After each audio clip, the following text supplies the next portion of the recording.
സ്ത്രീ ആണെങ്കിൽ നല്ല മകളാകാം, നല്ല അമ്മയാവാം, നല്ലൊരു ഭാര്യയുമാവാം. നിങ്ങളൊരു പുരുഷനാണെങ്കിലോ നിങ്ങൾ നല്ലൊരു മകനാകാം, നല്ലൊരു ഹസ്ബൻഡ് ആകാം, നല്ലൊരു അച്ഛനും ആകാം. അതുപോലെ ബാക്കി റെസ്പോൺസിബിലിറ്റീസ് ഒക്കെ നിങ്ങൾ വളരെ നന്നായിട്ട് ചെയ്യുന്നുണ്ടാവാം. അതേസമയം നിങ്ങളൊരു നല്ല ടീച്ചറാണോ എന്ന് നിങ്ങൾ സ്വയം നിങ്ങളോട് തന്നെ ഒന്ന് ചോദിച്ചാലോ? എന്തായിരിക്കും ഉത്തരം? പലപ്പോഴും അല്ല, ഞാനൊരു ഐഡിയൽ ടീച്ചർ അല്ല എന്ന് തന്നെയായിരിക്കും ഉത്തരം. ഒരു ടീച്ചർ എന്ന നിലയ്ക്ക് എനിക്ക് എന്തൊക്കെയോ കുറവുണ്ട് എന്ന് പലർക്കും തോന്നിയിട്ടുണ്ടാവും. ഇന്നത്തെ വീഡിയോയിൽ നമ്മൾ ഇതിനെ കുറിച്ചാണ് പറയുന്നത്. ഇന്നത്തെ ഈ വീഡിയോ കണ്ടു കഴിഞ്ഞാൽ പുതിയ ടീച്ചർമാരുടെ ആ നെഗറ്റീവ് ചിന്തയുണ്ടല്ലോ, അതൊക്കെ മാറ്റി പോസിറ്റിവിറ്റിയുടെ ഒരു ഗ്രാഫ് നേരിയ തോതിലെങ്കിലും ഉയർത്തിക്കൊണ്ടുവരാൻ കഴിയുമെന്നുള്ളതാണ് എൻ്റെ ഒരു പ്രതീക്ഷ.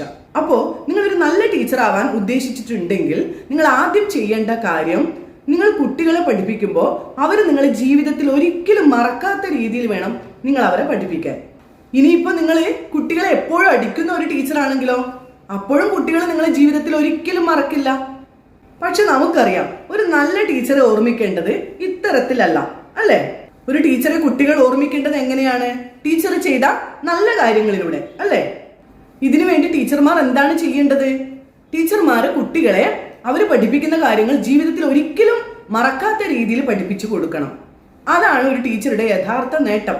ഇനി നിങ്ങൾ ടീച്ചർമാരുടെ പെരുമാറ്റത്തിലുള്ള കാര്യമാണ് പറയുന്നത്. അതായത് നിങ്ങൾ കുട്ടികളുടെ മുന്നിൽ ചില നിർദ്ദേശങ്ങളും നിയമങ്ങളും ഒക്കെ വെച്ചിട്ടുണ്ടാവാം. തീരുമാനിച്ച കാര്യത്തിൽ നിന്നും ഒരണുകിട ഞാൻ മാറില്ല എന്ന ഒരു വാശി ടീച്ചർമാർക്ക് അത്ര നല്ലതല്ല. അതായത് ഓരോ സമയത്തിനനുസരിച്ച് ചില സിറ്റുവേഷൻ അനുസരിച്ച് നമ്മൾ അതിൽ ചില അയവുകളൊക്കെ വരുത്തേണ്ടി വരും. അതേസമയം നിങ്ങൾ ടീച്ചർമാർ നിർബന്ധം പിടിക്കേണ്ട ചില കാര്യങ്ങളുമുണ്ട്. അതായത് നിങ്ങൾ കുട്ടികൾക്ക് എന്തെങ്കിലും ഹോംവർക്ക് അല്ലെങ്കിൽ അസൈൻമെന്റ് എന്തെങ്കിലും കൊടുത്തിട്ടുണ്ടെങ്കിൽ അത് പിറ്റേ ദിവസം നിർബന്ധമായും കുട്ടികളോട് ചോദിക്കുകയും ചെക്ക് ചെയ്യുകയും വേണം. ടീച്ചർമാർ ക്ലാസ്സിൽ കയറേണ്ട സമയത്ത് തന്നെ കയറിയിരിക്കണം. അപ്പോഴാണ് കുട്ടികളും പങ്ക്ച്വാലിറ്റി എന്താണെന്ന് പഠിക്കുന്നത്. ഇനി നിങ്ങൾ ടീച്ചർമാർ കുട്ടികളുമായിട്ട് ക്വാളിറ്റി ടൈം സ്പെൻഡ് ചെയ്യണം. എന്താണ് ഈ ക്വാളിറ്റി ടൈം? അതായത് നിങ്ങൾ 6 ദിവസം അല്ലെ, ആഴ്ചയിൽ 6 ദിവസം സ്കൂളിൽ പഠിപ്പിക്കാൻ പോകുന്നു. ഈ 6 ദിവസത്തിൽ ഏതെങ്കിലും ഒരു ദിവസം അരമണിക്കൂർ നിങ്ങൾ കുട്ടികളുമായി ഒരു ഹെൽത്തി ഡിസ്കഷൻ നടത്തണം. കുട്ടികളുമായിട്ട് എന്തെങ്കിലും കളി, ചിരി, തമാശ അതൊക്കെ വേണം. പിന്നെ നിങ്ങളുടെ teaching learning process full activity based ആയിരിക്കണം. നിങ്ങൾക്കറിയാം, ഇപ്പോഴത്തെ കുട്ടികൾക്കൊക്കെ ഡിപ്രഷനും അതുപോലുള്ള അസുഖങ്ങളൊക്കെ വളരെ കൂടുതലാണ്. എന്താണ് കാരണം? പഠിത്തത്തിലുള്ള എക്സ്ട്രാ ബേർഡൻ, അത് തന്നെയാണ് കാരണം.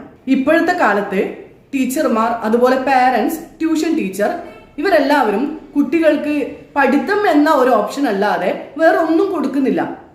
പക്ഷെ ഒരു നല്ല ടീച്ചർ കുട്ടികളെ ജീവിക്കാനാണ് പഠിപ്പിക്കേണ്ടത്, അല്ലാതെ ഒരു പുസ്തകം മുഴുവൻ അരച്ച് കലക്കി കുടിക്കാനല്ല പഠിപ്പിക്കേണ്ടത്. നിങ്ങൾ പുതിയ ടീച്ചർമാർ നിങ്ങളോട് സ്വയം ചോദിക്കുക, ഞാൻ ഇന്ന് കുട്ടികളെ എന്താണ് പഠിപ്പിച്ചത്? ഞാൻ ഇന്ന് പഠിപ്പിച്ച കാര്യം കുട്ടികളുടെ റിയൽ ലൈഫിൽ ഉപകാരപ്പെടുന്നത് തന്നെയാണോ? ഉദാഹരണത്തിന്, നിങ്ങൾ ഇപ്പോൾ കുട്ടികളെ വാട്ടർ സൈക്കിൾ പഠിപ്പിച്ചു കഴിഞ്ഞു എന്ന് വെക്കുക. അപ്പൊ ഇത് പഠിച്ചു കഴിഞ്ഞു കുട്ടിക്ക് അറിഞ്ഞിരിക്കണം എപ്പോഴാണ് നമുക്ക് മഴക്കാലം, നമുക്ക് എപ്പോഴാണ് മഴ പെയ്യുക, ഈ കാര്യങ്ങളൊക്കെ കുട്ടിക്ക് അറിഞ്ഞിരിക്കണം. കുട്ടിക്ക് ഇതിനൊക്കെ സ്വയം ഉത്തരം നൽകാൻ കഴിയണം. ഇനി നാച്ചുറൽ റിസോഴ്സസിനെ കുറിച്ച് പഠിപ്പിച്ചാലോ? ഈ റിസോഴ്സിനെ റീയൂസ്, റെഡ്യൂസ്, അതുപോലെ എങ്ങനെ റീസൈക്കിൾ ചെയ്യാം, ഇതൊക്കെ പ്രാക്ടിക്കൽ ലൈഫിൽ കുട്ടികൾ ഫോളോ ചെയ്യുന്ന രീതിയിലേക്ക് എത്തുന്നുണ്ടോ? ഇതൊക്കെയാണ് കുട്ടികൾക്ക് കിട്ടേണ്ടത്. ഇതൊക്കെ കുട്ടികൾ മനസ്സിലാക്കിയിരിക്കണം. ഇതൊക്കെ പുതിയ ടീച്ചേഴ്സ് ഫോളോ ചെയ്യുകയാണെങ്കിൽ നിങ്ങളുടെ കുട്ടികളും ഹാപ്പി ആയിരിക്കും, നിങ്ങളും ഹാപ്പി ആയിരിക്കും. അതെ, ഞാനൊരു ഐഡിയൽ ടീച്ചർ ആണെന്ന ഒരു കോൺഫിഡൻസും നിങ്ങൾ പുതിയ ടീച്ചർമാർക്ക് ഉണ്ടാവും. അപ്പോൾ ഇന്നത്തെ വീഡിയോ ഇത്രയേ ഉള്ളൂ. പുതിയൊരു വീഡിയോയുമായി നമുക്ക് വീണ്ടും കാണാം.